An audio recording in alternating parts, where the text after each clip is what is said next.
before we begin, I'd like to introduce, we have Hannah Frank from the Supervisor Jimenez's office. And we have Peyton Onks from Supervisor Harity's office. If either of you would like to say a few words, please feel free to speak up. Good evening. This is Peyton from Supervisor Harity's office. He originally intended to drop by this meeting, but after having a health procedure, he had to reschedule his own budget town hall, and it ended up being scheduled for tonight at 7. So he asked that I apologize. Thanks for letting us know, Peyton. Hi, everyone. I'm here on behalf of Supervisor Jimenez. He is in an SSPA meeting tonight, but hello. All right. Thank you both for saying a few words. We are going to begin today with our presenter from the Virginia Department of Transportation, and that's Huda Ali, the Assistant Transportation and Land Use Director for Southern Fairfax County. Huda from VDOT will begin with a presentation on VDOT's repaving program, and we will, at this point, turn it over to her. Thank you, Sandy. Good evening, everyone. Let me pull up the slides.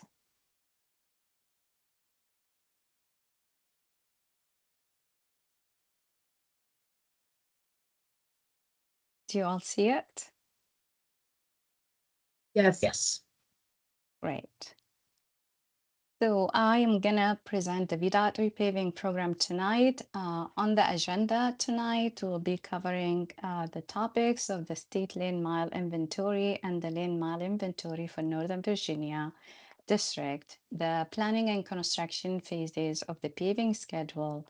We'll also cover the process for how roads get selected for paving and how the pavement condition is determined using the CCI rating system. We'll present information about our dashboard and the pavement condition targets, the various type of pavement treatments and this year's budget, the different types of pavement marking and striping before we transition to the county's presentation on the topic.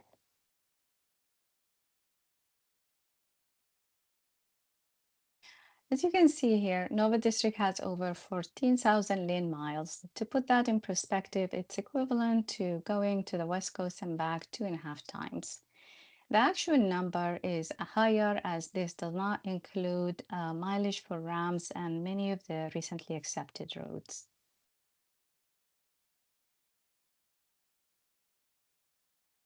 This slide shows the breakdown of lane miles for our district. As you can see, over half are in Fairfax County alone.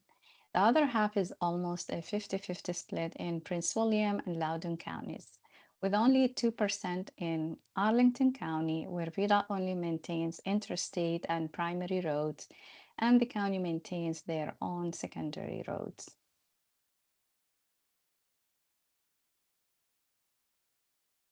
The construction aspect of paving is seasonal and takes place during the warmer weather months from spring to early fall. However, the planning process for paving is a year-round activity. The process starts in spring, going into summer with data collection for next season. Over the summer into the fall, we start analyzing the data, determine how much need is there compared to available funds, and prepare schedules and coordinate with central office and other stakeholders. Then in winter, we close out previous contracts, put out new contracts for bids, award and execute the new contracts by February, March each year.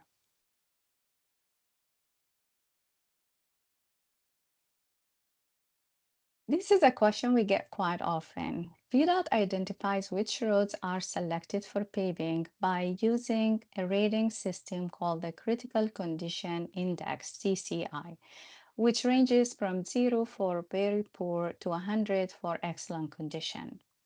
The process is generally data-driven and based on several factors. As we mentioned, the CCI ratings of the pavement condition, traffic volumes, avoiding locations in conflict with upcoming VDOT and locality projects, avoiding locations where underground utilities are planned, grouping projects for economies of scale. And what that means is we consider the entire neighborhood when we have a main street within the neighborhood selected for paving to achieve efficiency in contractor mobilization. We also receive feedback from our maintenance crews who are most familiar with the roads in their areas. The planning process starts with collecting the data. We have contractors that drive the roads using high-tech vans, which can automatically analyze the detected pavement condition in terms of distress, texture, or roughness, using GPS, cameras, and scanners to measure things like crack size and distance between cracks and others to determine the pavement condition.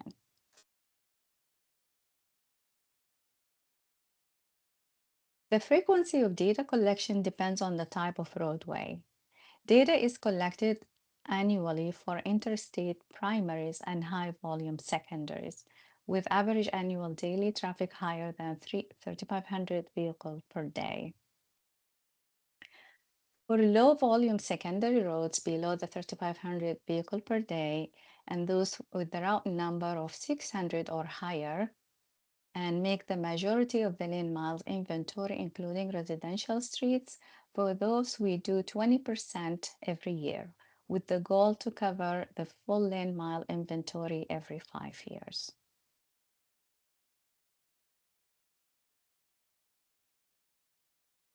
Once the pavement condition data is collected and analyzed, it gets translated into a rating on a scale from 0 being worst to 100 being best, like in the case of a new road. The rating system we use is called CCI, stands for Critical Condition Index. We focus on very poor and poor roads with sufficiency ratings below 60 CCI. We do not pave roads with ratings higher than 60 CCI.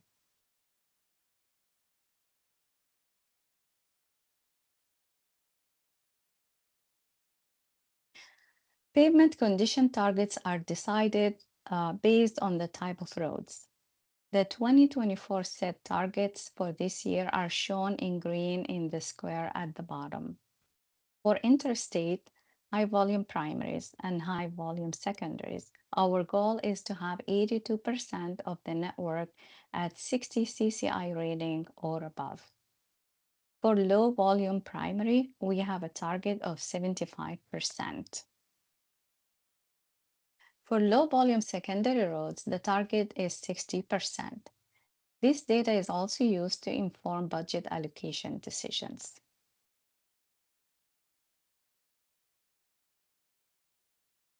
On this slide, you see a screen capture of the VDOT pavement condition map.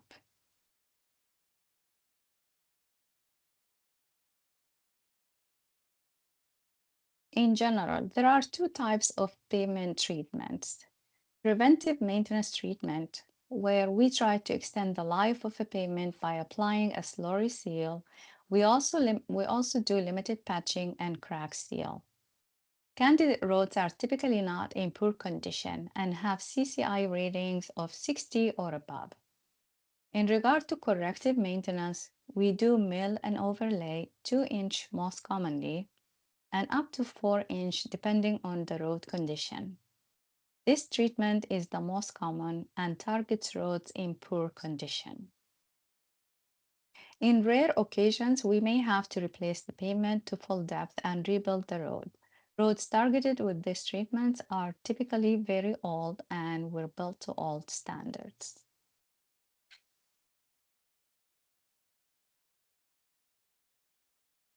Each year, our district receives a set amount of budget dollars.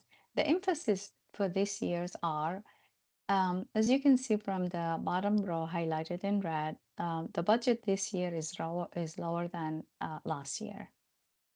There is shifts of funds towards primaries and secondaries while still providing a healthy budget towards interstate compared to last year's. which correlates to the 2024 pavement conditions. Also, note the change in budget and the downtrend in lane miles paved as a result. The downward trend in cost per mile per lane mile. So what that means is we are not able to pave as much as we did prior years due to the lower budget. However, we're able to stretch our dollars further to pave a little more this year because of the lower cost of per lane mile.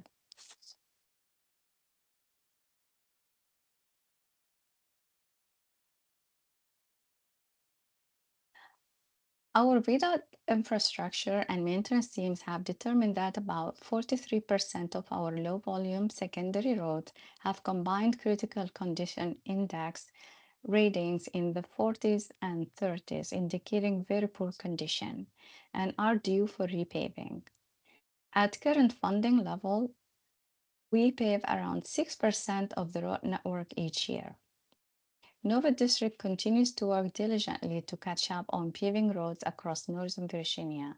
And until the roads are ultimately repaved, the maintenance team will continue to monitor and treat roads for emergencies and safety-related issues such as potholes, needed patching.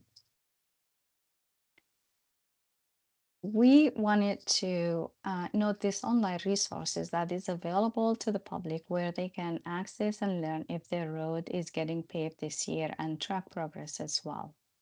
This year's paving plan is now available for public access. It shows the road plans for repaving in red. As the paving season progresses, you'll start seeing the other colors popping up. This is an interactive map where you can enter your address in the search function to find out if your street is being paved. If you click on the colored line on the road, a box will pop up and you'll see additional information related to the project type and the contact information for the VDOT construction manager, who can be contacted directly for questions and additional details.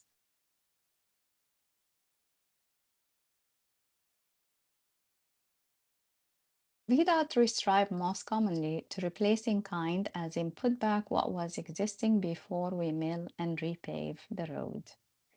We may occasionally restripe to improve a traffic condition by extending a turn lane, for example, and to enhance safety and operations.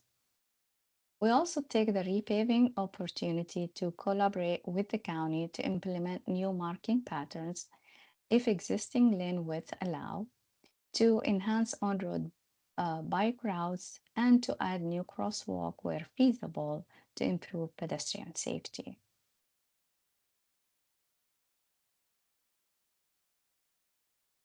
On this last slide, it contains some helpful information on how to report a road problem. With that, that ends my presentation tonight. Thank you for the opportunity to speak about the state program. And now I'll turn it back to Sandy and Zach to present the county proposal. Thank you. All right, thank you. Now we're going to have a presentation from Zach Desjardins of Fairfax County DOT about the proposed restriping projects in the Springfield and Mason districts. Thanks, Sandy, and thanks, Uda. So as we've gone through the VDOT portion of the meeting, now we're into the Fairfax County portion, and then we'll go to the question and answer portion. So this program is a collaboration between VDOT and Fairfax County Department of Transportation, where we work together to improve traffic safety for all users. We begin by reviewing the draft repaving plan. They identify opportunities for markings, such as potential crosswalks, shoulders, shifting lane markings, and also adding bike lanes and turn lanes. VDOT develops the striping plans, the signage plans, and of course does the very hard work of actually paving the street. Fairfax County leads the public engagement. That's why we are all here tonight, in coordination with our district supervisors. Once the paving is complete, Fairfax County then installs the crosswalk and bike lane signage. So many streets in Fairfax County were built wider than needed or have too many travel lanes, leading to road safety issues such as speeding and inattentive driving. Repaving provides an opportunity to right-size travel lanes and roadways to provide new bike lanes and new turn lanes at which will improve safety for everyone at very little incremental cost. Traffic capacity at signals and legal on-street parking are usually maintained, and this program helps us implement our planned bicycle network throughout the county. So for example, over on Annandale Road, over in the Mason District, a number of years ago, we painted on-street bike lanes, and that narrowed the lanes to the minimum size, and that reduced speeding. There are a couple different types of bicycle facilities in Fairfax County. We have shared lane markings, or sharrows. We don't use these very often. We have standard bike lanes. That's what we often use, and we're trying to move it towards doing as many buffered bike lanes in other places as possible. There's a couple different type of bicycle riders in Fairfax County. You'll see the strong and fearless, and then enthused and confident. Those are the type of folks who are comfortable using the standard bike lanes. We are trying to get to that larger. About half of all potential bicycle riders are interested but concerned about safety, and they prefer buffered bike lanes. And so with this program, we try to implement buffered bike lanes where feasible. There are benefits to bike lanes, not just for people who bike. In addition to providing safety and comfort for people biking, they also help reduce crossing distances for people crossing the street. They add a buffer between pedestrians and moving traffic, making it a little more comfortable and safer to walk. They help reduce noise in neighborhoods because it reduces speeding, and folks who speed create more noise. They also improve visibility in travel lanes because they shift the traffic closer to the middle of the road where it belongs. So it's much easier to exit a driveway or a side street. So we have one proposed bike lane here in Springfield District. This is Piney Branch Road. It runs between West Ox Road and Route 29. We're proposing a road diet, which would mean we would convert 2 of the outer travel lanes into buffered bike lanes. And we'd also add a center turn lane between Coronia Way and Biddeford Square. All the other existing turn lanes would remain, and the bike lanes would stop just short of the signalized intersections. So there's no impact on those signalized intersections and no impact on drivers.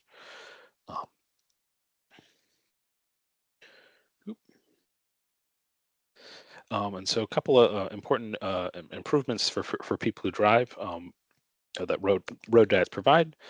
So that center turn lane improves safety by reducing for drivers by reducing 3 crash types.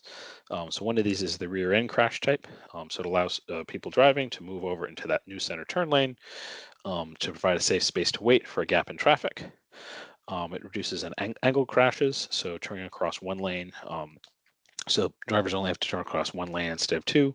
It also reduces the side swipe crash. So it eliminates passing around people who've stopped to turn left because we have that center turn lane for them to move over into. Having that center left turn lane kind of keeps traffic flowing and kind of adds capacity back to the road that we've taken away by removing the outer travel lanes. Road diets also reduce speeding, as that slower driver will set the limit. Especially for a street that like Piney Branch, where it's pretty wide and pretty short. We want to keep folks slowing down especially when they're adjacent to residential homes and businesses. So a couple of improvements for people who ride bikes. So there's the Fairfax County Parkway Trail runs along West Ox Road. So this will almost connect to that. There's also connection to a future Route 29 path. So we've got some segments of Route 29 that have a shared use path, and outlined here in dash green are some spaces which are not yet built, but could be built in the future.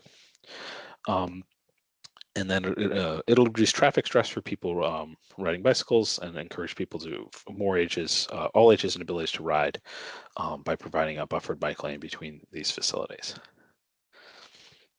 We also wanted to provide an update on a couple past road diets that we proposed. This one was we originally had a public meeting last fall, and so we'd planned to potentially implement a road diet between Little River Turnpike and Gallows Road. As part of the repaving program, VDOT approved the road diet between Markham Street and Galanis Street. Fairfax County may extend to the intersections if funding is identified in the future. And as I mentioned, we'd previously collected feedback on this, so we'll not be collecting feedback on this tonight. But the rough configuration would be 2 travel lanes would be converted into bike lanes, just regular bike lanes, with a center turn lane, and the bike lanes would stop before the signalized intersections. So there's no impact on drive times, as we're not impacting the signalized intersections. And then secondly, we have another road that we'd originally proposed back in 2013, or excuse me, 2023. We'd proposed it between Backlick Road and Columbia Pike. You can see on the left, it's outlined in red. As part of the repaving program, VDOT approved approximately 700 feet of eastbound bike lane, starting west of Backlick Road. I've outlined this in green. Fairfax County may extend to the intersections and through the original proposed area if funding can be identified. As we previously collected feedback in 2023, we are not planning to collect feedback tonight. Of course, happy to answer questions though, and there would be no impact on signalized intersections for people who drive.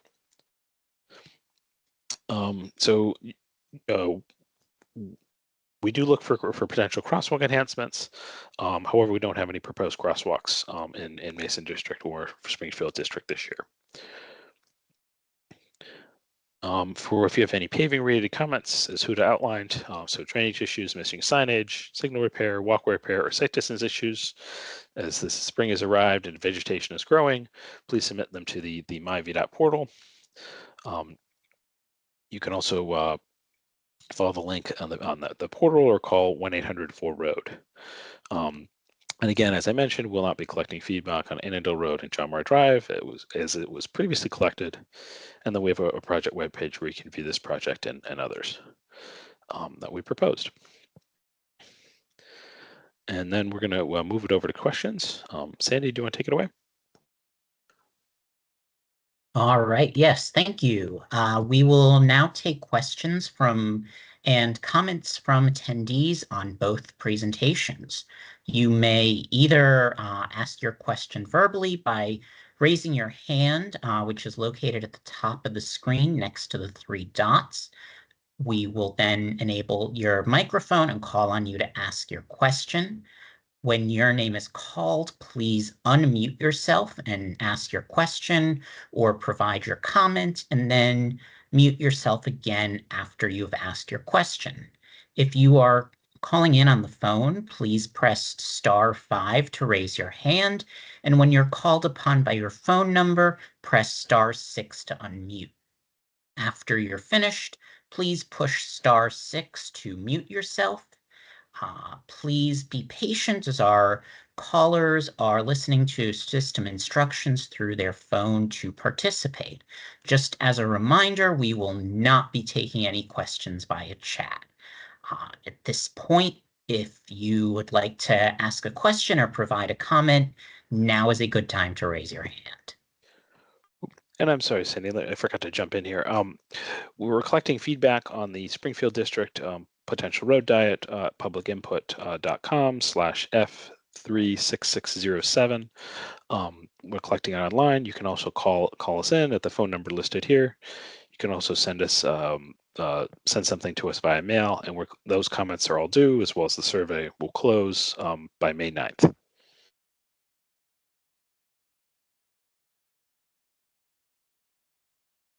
And now we can move back to questions if folks have questions.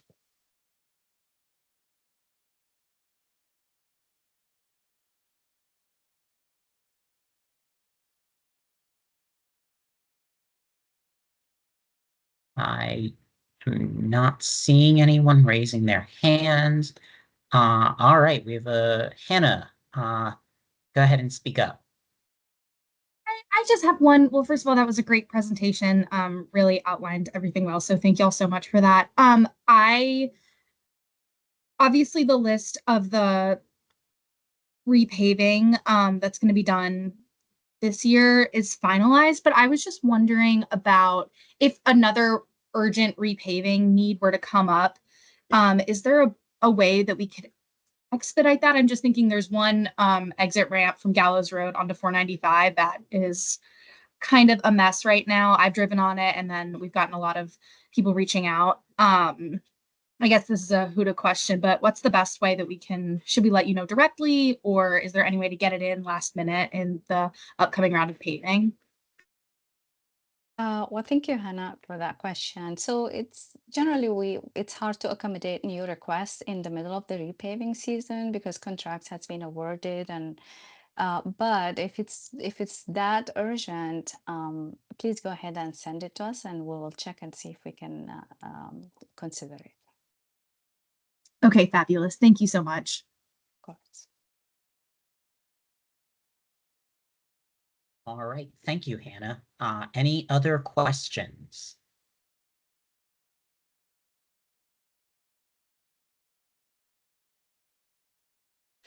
Should you think of a question later, you feel free to send us an email at dotbicycleprograms@fairfaxcounty.gov.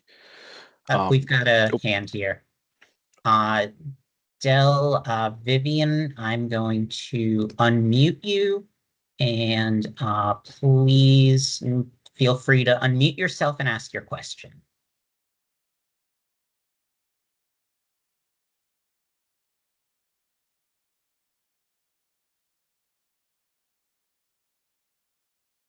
If you're speaking, we can't hear you. Try unmuting your mic again. And I think that's Delegate Watts, if I'm not mistaken. Yeah.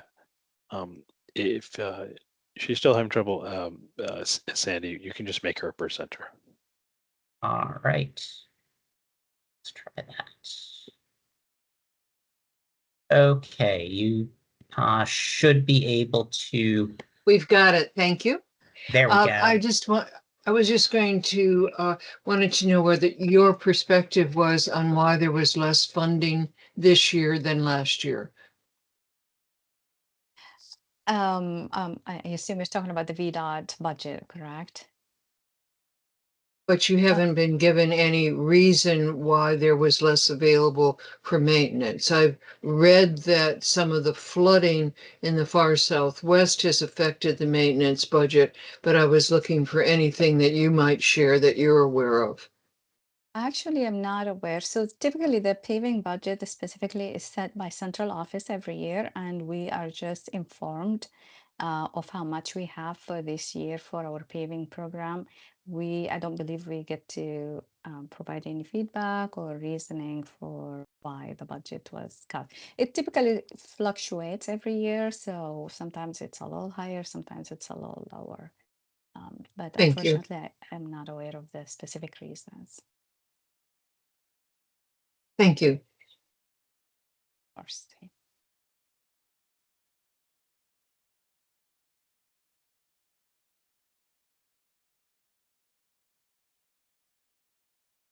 Well, I don't see any further questions. You want to wrap it up, Sandy?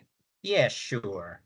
So thank you all for attending tonight. For more information on the repaving program or to review proposed striping projects for other districts, please visit the project webpage at www.fairfaxcounty.gov/transportation/2025-and-restriping-program. This concludes our meeting on the 2025 repaving program. A recording of the meeting will be available on the project webpage in the next day or so. Thank you for joining us tonight, and we really appreciate your time and participation.